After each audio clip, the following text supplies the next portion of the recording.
were really nervous about it, and actually it took an extensive negotiation about how we were going to do it. And actually, the thing that unlocked it for me, I was like, okay, if I'm going to write a follow-up book? So to your point, like when I had to get my ego out of it, because I was like, for me, I could just be the lean startup guy for the rest of my life. Pretty good deal. And it's a pretty good deal, and like that was a nice, very nice lifestyle. And I didn't have, I could kind of do what I wanted to do and speak and get right. If you have a flop, then it's like you're not, now you're the lean startup guy, but you had this flop. So then I was like, oh, that made me nervous. I took my ego out of it. So okay, look, I have a set of things I want to say based on my work since the book came out. I mean, I really have worked with a lot of companies, and I feel like there's more to say.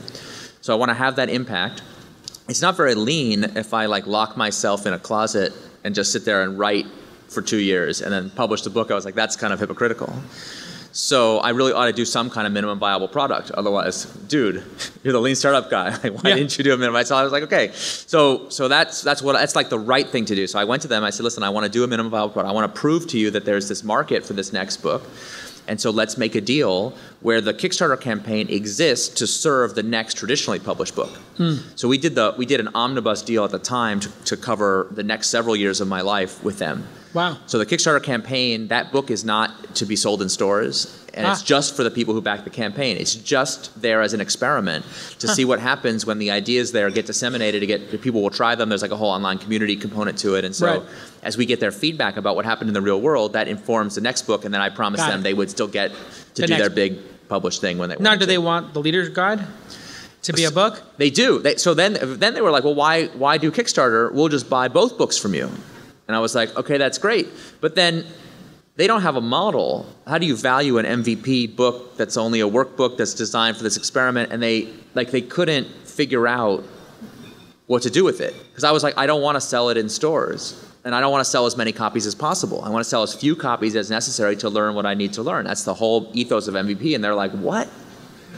Where's my vanity metrics, right? They're like, how many copies are you going to sell? I was like, I'd like to, we could keep it under 10,000. That would be great. And they're like, under? And they're like, so you want to charge a lot of money for it? I was like, no. This is not the purpose of this book is not to make profit in this book. That's really sub-optimizing the much bigger opportunity to create another monster bestseller like The Lean Startup. So they ultimately decided it was actually easier for them to only buy the next book and give me the rights to the Kickstarter campaign entirely. So now I own that thing outright. I can do whatever I want with it. Very nice. It's very handy, actually. Take a look.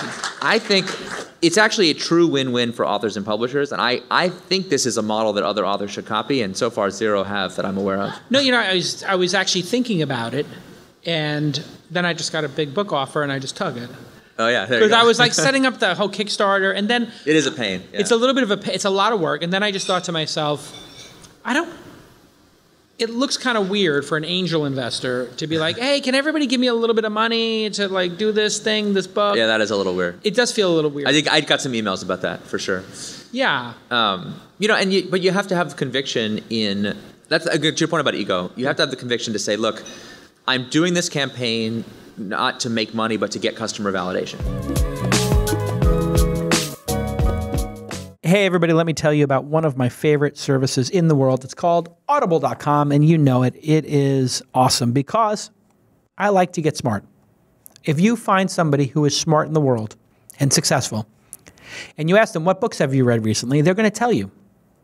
And I can tell you 100% of the time that I've met smart people in my life, successful people, they read books. Why? Because books are just this great repository of knowledge.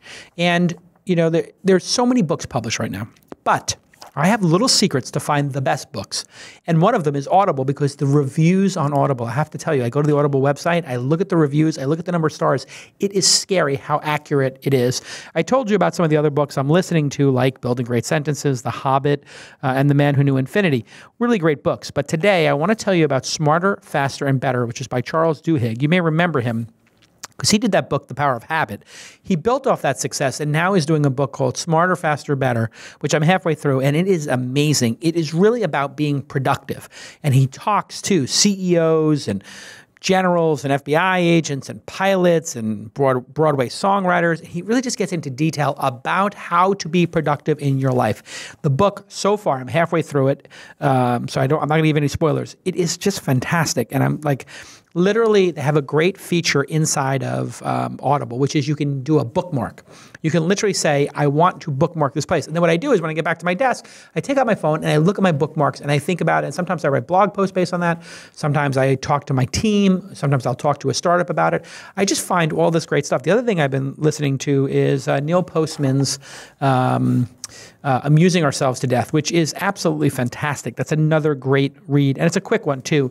I have the Platinum account on Audible, but you can go to audible.com/twist, audible.com/twist, and get a 30-day trial membership. And you will get my book of the week for free, which is, of course, Smarter, Faster, and Better: The Secrets of Being Productive in Life and Business. And we all want to be more productive. And I tell you what, I'm always going on my hikes now. You see me on my Instagram, my Facebook. I'm going out hiking. I go out hiking with my daughter. And I just go for a nice long hike, do it for about 2 hours. I listen to 2 hours of an audiobook. I'm driving back and forth in the valley. Instead of wasting that time listening to music, I am digging down and doubling down on audiobooks. I just love Audible. And they've been a great partner of ours. So audible.com/twist, audible.com/twist.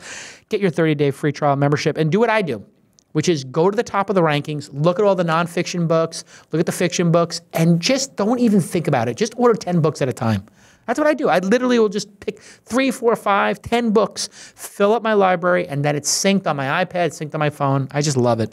Audible is everywhere. You can listen to it in the car, on your phone, iPad, etc. You know the deal. And go ahead and check out my pick of the week, The Power of Habit. Yes, from the author of Power of Habit, Smarter, Faster, Better, Charles Duhigg. And The Power of Habit is also very good too. But I think Charles Duhigg is getting better. And Emmy Award-winning producer Jackie, let's get Charles Duhigg on the program. Okay, let's get back to this amazing episode.